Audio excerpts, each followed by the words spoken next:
Hi friends, welcome to our channel మనసా కవ్వించుకి.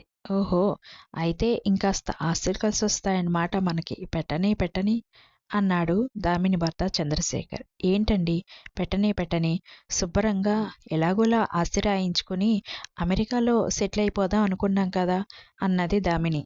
పిచ్చి, settle అవ్వటం ఎక్కడైనా సెటిల్ అవ్వచ్చు, కానీ ముందు ఆస్తి మొత్తం మనవాడి పేరు మీదే రాయించుకోవాలి.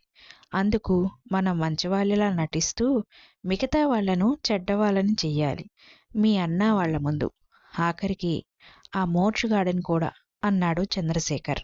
అందుకే కదండి వాడికి మా వదిన మీద ఉన్నవి లేనివి చెప్పి వాళ్ళిద్దరి మధ్య దూరం పెంచింది ఇన్నాళ్ళు.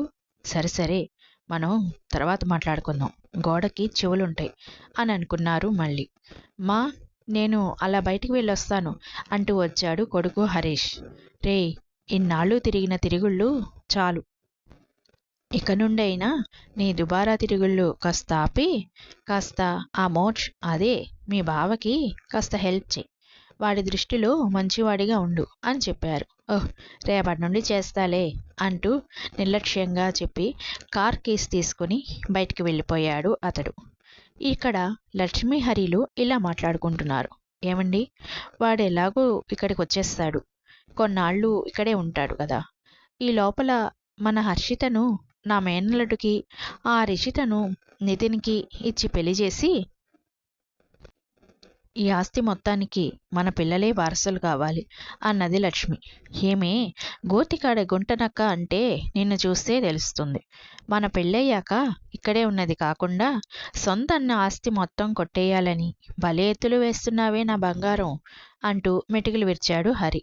అమ్మా, మేం షాపింగ్కి వెళ్ళొస్తాం అంటూ నితిన్ హర్షితలు వీళ్ళకి చెప్పి వెళ్ళారు. వాళ్ళు వెళ్ళాక ఇదిగో గుంటనక్క గింటనక్క అని ఇంకోసారి అంటే ఊరుకున్నది లేదు, మూసుకుని ఉండండి అంటూ చీర కొంగు మొహాను విదిల్చి వదిన వదిన అంటూ వెళ్ళింది లక్ష్మి.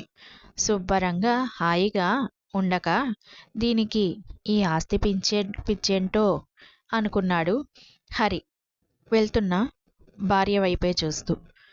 అయ్యో అక్క, ఇప్పుడే కదా వచ్చావు, రెస్ట్ తీసుకోకుండా కిచెన్లోకి ఎందుకు వచ్చావు, ఎందుకు ఈ పనులన్నీ ఇప్పుడు నీకు అని అడిగింది వనజ కిచెన్లో ఉన్న సుమని.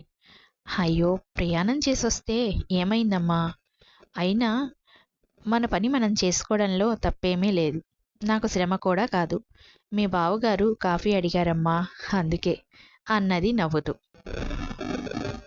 ఓహో, రాగానే మా అక్క చేతి కాఫీ తాగాలే అనిపించి ఆర్డర్ వేశారా మా బావగారు? అయితే ఏ కాఫీ అక్క, రొమాన్స్ కాఫీ తాగుతారా ఇద్దరు అన్నది నవ్వుతూ వనజ. చి పో అల్లరి పిల్ల అని అంటూ కాఫీ అందరికీ అని కప్పుల్లో పోసి ట్రేలో పెట్టి తీసుకువెళ్తుంటే, అందరికీ నేను ఇస్తాను కానీ నువ్వు మా బావగారికి ఇవ్వు వెళ్ళి అంటూ ట్రేలో ఉన్న ఓ కప్పు తీసుకుని సుమ చేతిలో పెట్టి కాఫీ ట్రే తీసుకువెళ్ళింది వనజ. అందరూ హాల్లో కూర్చుని కబుర్లు చెప్పుకుంటూ ఉన్నారు. వనజ అందరికీ కాఫీలు ఇచ్చింది. సుమ మనోహర్కి గదిలోకి తీసుకెళ్ళి కాఫీ ఇచ్చి, ఏమండి, మీతో ఒక విషయం మాట్లాడాలి అని అన్నది. నేను చెప్పనా అదేంటో అన్నాడు మనోహర్ కాఫీ కప్ పక్కన పెట్టి. సుమ కళ్ళింత చేసుకుని, ఏంటో మీకు తెలుసా నేను చెప్పాలనుకున్నది అని అడిగింది. ఓ, భార్య మనసులో ఏముందో ఏం చెప్పాలనుకుంటుందో భర్తకి తెలుసు అన్నాడు చేతులు కట్టుకుని. అవునా, అయితే ఇప్పుడు నేనేం మాట్లాడాలనుకుంటున్నానో చెప్పండి చూద్దాం అన్నది సుమలత. ఏముంది అంటూ అంటూ గొంతు సవరించుకుని, ఏమండి, మన మోక్షకి పెళ్లి వయసు వచ్చింది, వాడికి పెళ్లి చేస్తే బాగుంటుంది, మ్యారేజ్ బ్యూరోలో మన వాడి ఫోటో డీటెయిల్స్ ఇవ్వండి అనేగా అన్నాడు మనోహర్. అబ్బో, మా బావగారు మా అక్కలాగా కూడా మాట్లాడగలరా, మిమిక్రీ నేర్చుకున్నారా ఏంటి బావగారు అన్నది అటు వచ్చిన వనజ. వనజను చూసిన మనోహర్, రామ్మ వనజ రా అన్నాడు. మిమ్మల్ని డిస్టర్బ్ చేసుంటే నన్ను క్షమించండి బావగారు. మొన్న మీరు మ్యారేజ్ బ్యూరోలో మన మోక్ష డీటెయిల్స్ అవి ఇమ్మన్నారంట కదా! ఆయన ఇచ్చారుట. ఆ విషయం మీకు చెప్పమన్నారు. అందుకే ఇలా వచ్చాను అన్నది వనజ. అవునా! వాడెక్కడికెళ్ళాడమ్మా? అని అడిగాడు మనోహర్. అది బావగారు,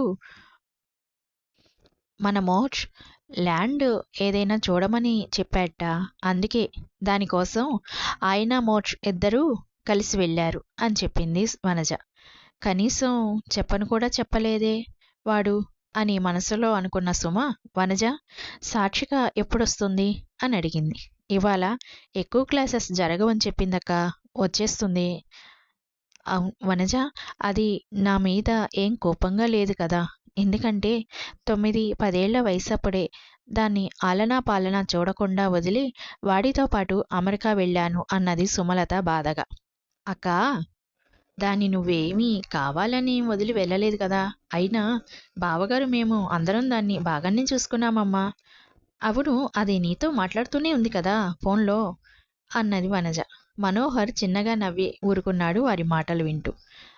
అన్నట్టు నా పెద్ద కూతురు ఇషిత ఏది అని అన్నది. అదా, ఏం చెప్పమంటావక్క, సాక్షిక కన్నా అది పెద్దదయ్యేసరికి అదేదో పెద్ద టీచర్లా, సాక్షికేదో దాని స్టూడెంట్ లాగా రోజు అది స్కూల్ నుంచి రాగానే అది చదువు, ఇది చదువు, అది రాయి, ఇది రాయి అంటూ చావగొడుతుంది దాన్ని. నువ్వు వచ్చావు కదక్కా, చూస్తావుగా అన్నది నవ్వుతూ. అమ్మా, నా బిడ్డని అల్లాడిస్తోందా అది అంటూ నవ్వసాగింది సుమ. ఇంతలో అమ్మా అమ్మా అంటూ అరుస్తూ వచ్చింది సాక్షిక. ఇన్నాళ్లకు కూతురు పిలుపు విని ఆతృతగా ఉద్వేగంతో పరిగెత్తుకొచ్చి ఎదిగిన కూతుర్ని చూసి మురిసిపోతూ గుండెలకి హత్తుకుంది సుమ. సాక్షిక కూడా తల్లిని హత్తుకుంది అమ్మా అంటూ. అలా కొద్దిసేపు అయ్యాక తల్లి నుండి విడివడి అమ్మా అన్నది సాక్షిక. ఎలా ఉన్నావు తల్లి? నిన్ను వదిలేసి వెళ్ళినందుకు ఈ తల్లిపై కోపం రాలేదు కదా అన్నది. లేదమ్మా, నీ మీద నాకెందుకు కోపం? సరే అమ్మా, నాకు ఆకలిస్తోంది, నీ చేతి వంట తిని ఎన్నాళ్ళయిందో అన్నది. నీకిష్టమైనవన్నీ చేసి నా చేతితో నేనే స్వయంగా తినిపిస్తాను అంటూ కూతుర్ని తీసుకెళ్ళింది. Thanks for watching. Please like, share and subscribe my channel. Thank you.